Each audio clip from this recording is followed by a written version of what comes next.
Hey everyone, GhostGear90 here, and welcome back to the second part of our New Year reviews. And much like last time, this time we're going to be taking a look at the unofficially announced 55th anniversary of Kamen Rider with the DX Zeztz driver from Kamen Rider Zeztz. Now, I know I said in my half-assed unboxing video, I said the following.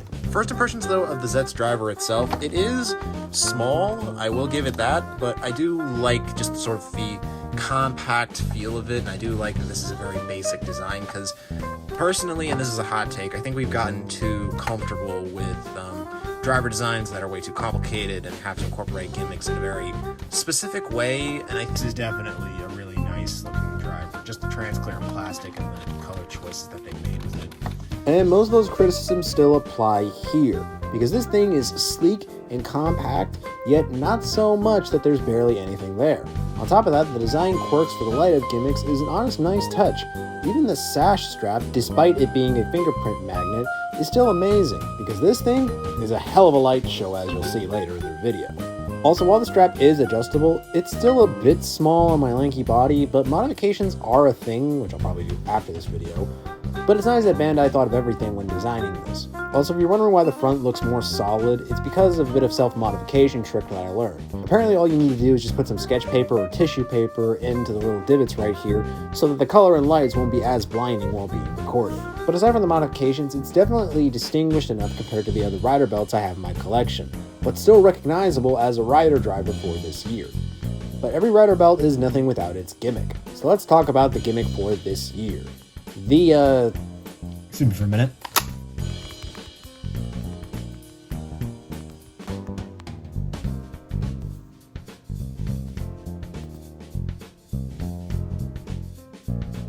That's not the name.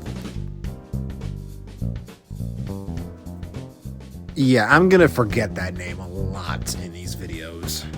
Anyways, the capsums, small little doodads that have little V-ped animations that play out when you spin them about. Not only a work of art that ticks the right boxes for me, but also a pretty cool fidget toy in comparison, with very cool and appealing translucent colors and styles, and of course the Legend Rider variants. My only real complaint is that I wish these were a little bit bigger, because in this show, they definitely have these things as more or less the size of a Pokeball rather than the size of a little Gashapon ball.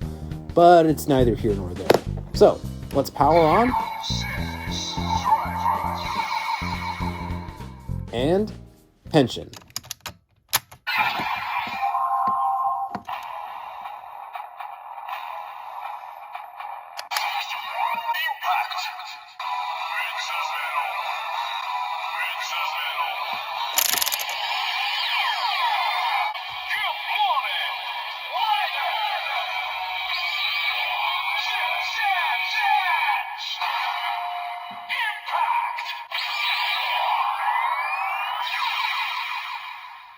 For those who missed the light show, here it is again.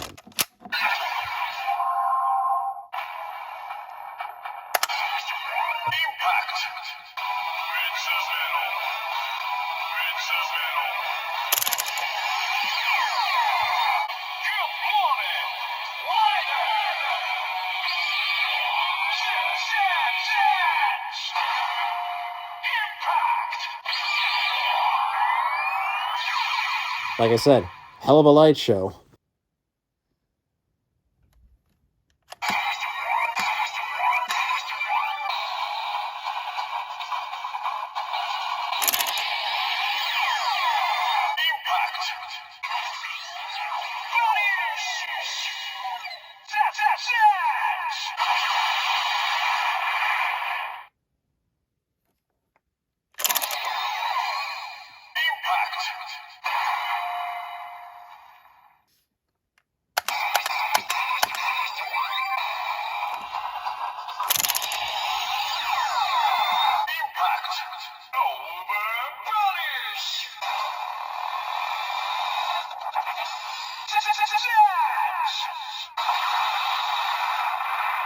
And for those who are curious, the attack/finisher sounds are all the same, just with different light colors and combinations.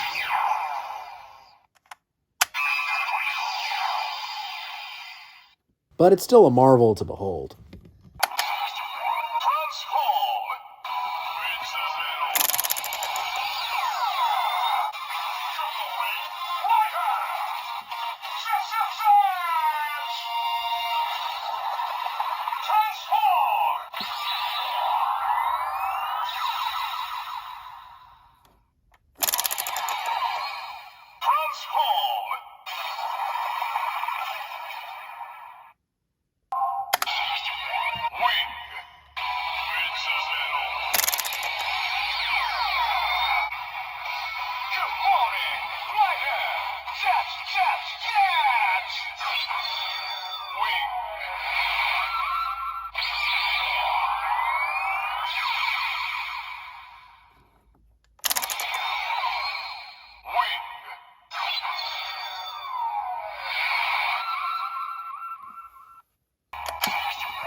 And the Legend Rider ones are just as, if not more, unique.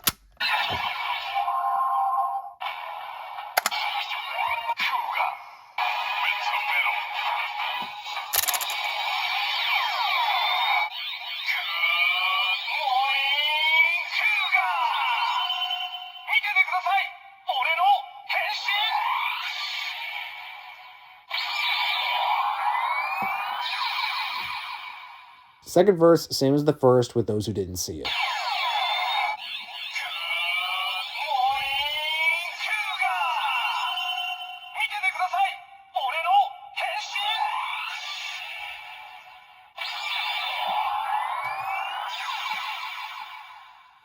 It feels like they took notes from Gab and Revice by not only including the catchphrases, but also the main jingles of each rider. Adding on top of the signature colors for each riders in the front face and the straps is really, really neat.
And now the attempt to unlock a secret sound with a Lego Ninjago sword piece.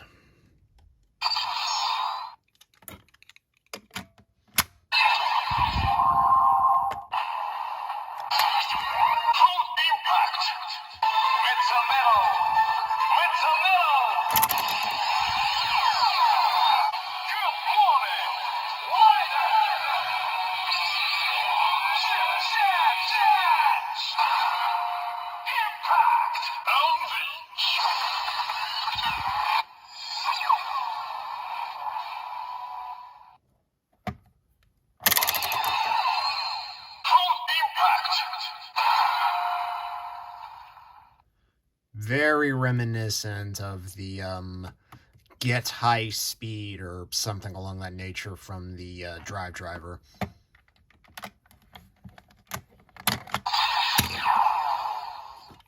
And now for shits and giggles.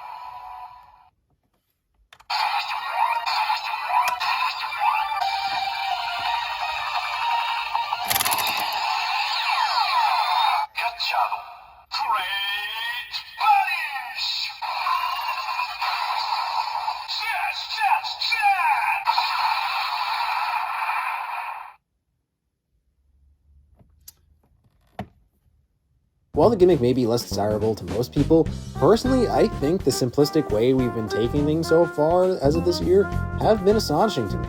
Because like I said in that first video, I think we've gotten too comfortable with driver designs that are way too complicated and have to incorporate gimmicks in a very specific way, and I think that problem goes all the way back to Reiwa, because you have to scan a key, insert it in, saber, book, insert, sword, revise, stamp, and so on and so forth. And every other driver does have their unique quirks, but sometimes they can be a little bit all over the place, so I'm glad that we're at a very basic driver design for this year. So I'm glad we're taking the simple yet effective route for this year. Now, of course, we are in the mid-10s in terms of episodes as of writing, filming, and editing this video, but I would be lying if I didn't say this toy line made me do a full 180 in terms of playability and collectibleness, because this year's toy line is quite intriguing to behold. And honestly, I just gotta get more of them. And with all that being said, this is Ghost Green 1290.